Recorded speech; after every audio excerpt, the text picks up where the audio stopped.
Hello dear students, welcome in Bhalla के sense study. कैसे हैं आप सब? होप आप सब बढ़िया होंगे, अच्छे से पढ़ाई कर रहे होंगे। आज मैं आपको वर्कशीट 18 करवाने जा रहा हूं। ये जो 18 वर्कशीट है ये सोशल साइंस की क्लास 6 की रहेगी और 8 सितंबर की रहेगी। और इससे पहले की जितनी भी सारी वर्कशीट्स हैं वो ऑलरेडी बनाई जा चुकी हैं और इस वीक की भी बनाई जा चुकी हैं। ठीक है, कुछ रह गई होंगी, उन्हें भी कर दिया जाएगा। आज का जो टॉपिक रहेगा ना वो ग्लोब एंड लैटिट्यूड से रिलेटेड रहेगा। मैं आपको अच्छे से एक चीज़ बताऊँगा कि ग्लोब और जो लैटिट्यूड है वो क्या है।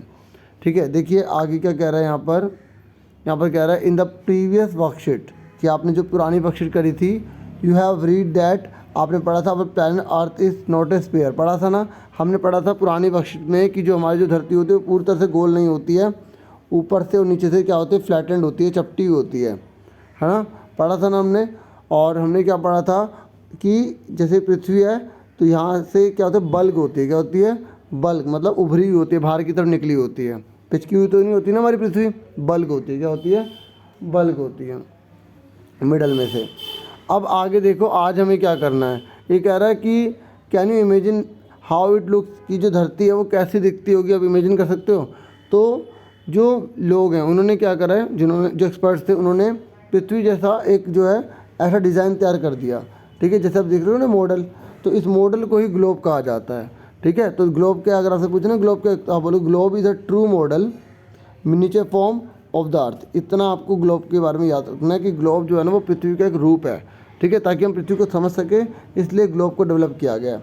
अब आप इसे ध्यान से समझ लीजिए, ध्यान से समझना। इधर आके इधर देखो, ध्यान से एक एक चीज़ ध्यान समझो। ये जो बिल्कुल बीच में से जो लाइन जा रही है ना, जो इसको दो पार्ट में डिवाइड कर रही है, उसे इक्वेटर कहते हैं। क्या कहते हैं? इक्वेटर। और इसके जो ऊपर वाला जो पार्ट होता है ना, उसको हम बोलते हैं नॉर्दर्न हेमिस्फीयर, और जो नीचे वाला होता है उसे हम साउथर्न हेमिस्फीयर कहते हैं।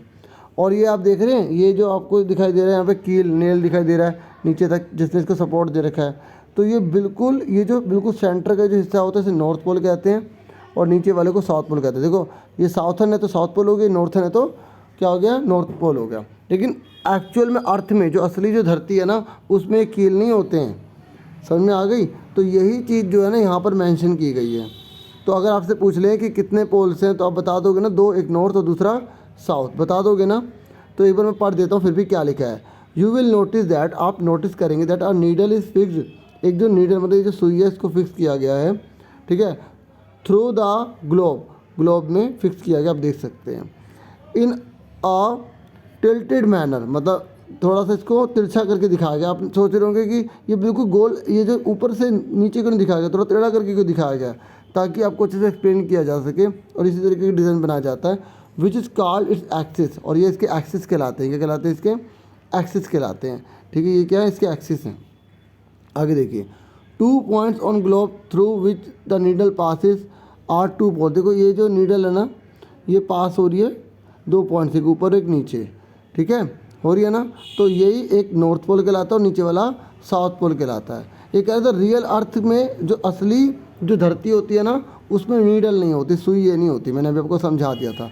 ये कह रहे तो globe can be move from west to east. ये जो है ना, इसको जब घुमाओगे ना तो ये वेस्ट टू ईस्ट घूमेगा। जैसे धरती घूमती है ना वैसे ही ये घूमता है। लेकिन ना, just as the earth moves, जैसे धरती घूमती है वैसे ही हम ग्लोब को भी घुमाते हैं। इस तरीके से डिज़ाइन बनाया गया है। ठीक है, आपने देखा भी होगा स्कूल के अंदर, प्रिंसिपल रूम में भी देखा होगा। Another imaginary line running on the globe, ये कह रहा है इसमें ना कुछ जो है लाइन जो है ना ग्लोब में वो रनिंग हो रही होती है, जो इसको 2 पार्ट में डिवाइड कर देती हैं। ठीक है, ये लिखा another imaginary line running on the globe. ये बिल्कुल बीच में एक लाइन बोला है, खाली एक लाइन है, ये बिल्कुल बीच में से जा रही है लाइन। ठीक है, ये जो लाइन जा रही है ना, आप ध्यान से देखो, ये जा रही है ना, ये लाइन जा रही है ना, तो ये जो लाइन होती है ना, इसी को इक्वेटर कहा जाता है। क्या कहा जाता है डियर स्टूडेंट्स? इक्वेटर कहा जाता है। और ये कह रहा है द नॉर्दर्न, जो नॉर्दर्न मतलब जो ऊपर का हिस्सा है, half of the earth from equator to north pole. और क्योंकि नॉर्दर्न है तो ये नॉर्थ पोल से हो गया, इसलिए हम इसको पूरे हिस्से को क्या बोलते हैं, नॉर्दर्न हेमिस्फीयर बोलते हैं। ऐसे ही ये जो साउथर्न है ना, ठीक है, साउथर्न, ये half of the earth from equator to south pole. ये देखो, यहाँ से लेकर यहाँ तक के बीच का ये पूरा हिस्सा होता है, तो इसको हम क्या बोलते हैं, साउथर्न हेमिस्फीयर कहते हैं। समझ में आ गई? ठीक है, आगे अच्छे समझ में। आपको एक पिक्चर भी दिखाता हूँ मैं। देखिए, जो पिक्चर मैं आपको दिखा रहा हूँ ना, इसमें ये जो आपको बिल्कुल बीच में से जा रहा है ना, ये इक्वेटर होता है, ये 0 डिग्री का होता है। ठीक है, और ये जो इसके पैरेलल लाइन होती है ना, ये सारी आप पैरेलल लाइन देख रहे होंगे। मैं कोई और कलर ले लेता हूँ, ठीक है। ये पैरेलल लाइन जितनी भी है ना सारी, ये सारी की सारी बच्चों लेटीट्यूड कहलाती हैं। क्या कहलाती है? लेटीट्यूड। आप लेटीट्यूड को याद रखो लेटी हुई से, लेटी हुई हैं, लेटी हुई है ना सारी। तो ये जो इक्वेटर की जितनी भी सब पैरेलल होती है ना, और पैरेलल का मतलब होता है जब दो लाइन एक दूसरे को काटती नहीं है, उसको बोला जाता है। ठीक है, समझ में आया आपको कि लैटिट्यूड होता क्या है। यहाँ पर और अच्छे से बता रखा है कि देखो ये इक्वेटर है, तो इसकी जो लाइन आपको ये पैरेलल दिखाई दे रही है ना, ये सारी की सारी क्या लैटिट्यूड कहलाएंगी। समझ में आ गई आप सबको? ये कह रहा था equator represent the 0 degree latitude, और मैंने आपको बोला ना ये जो इक्वेटर होता है 0 डिग्री को बताता है क्योंकि बिल्कुल बीच में है। और जितनी भी सारी पैरेलल लाइन्स, पैरेलल बताऊँ, जैसे आप मान लो ये जो लाइन दिखाई दे रही है और ये जो लाइन दिखा रही है, ये पैरेलल है, क्योंकि जितना मर्जी आगे बढ़ा लो कभी काटेंगे नहीं। तो समझ में आ गई? पैरेलल लाइन उन्हें कहा जाता है जो कभी एक दूसरे को काटती नहीं है। अब बताओ क्या ये दोनों पैरेलल हैं? वेरी गुड, ये दोनों नहीं है। क्यों? क्योंकि आगे जाके मिल जाएंगी। और अब आप बताओ, जैसे मैंने यहाँ पर ये एक लाइन ड्रॉ करी और एक ये लाइन ड्रॉ करी, क्या है? पैरेलल है। ठीक है, अगर मान लो स्ट्रेट है, स्ट्रेट मान लो, तो ये बिल्कुल पैरेलल है। ये आपको दिखाई दे रही है जो लाइन जा रही है, एक ये जा रही है, एक जा रही है, तो ये क्या है? ये पैरेलल है, ये कभी एक दूसरे को काटेंगे नहीं। ठीक है, समझ में आ गया? अब ये आगे क्या कह रहा है?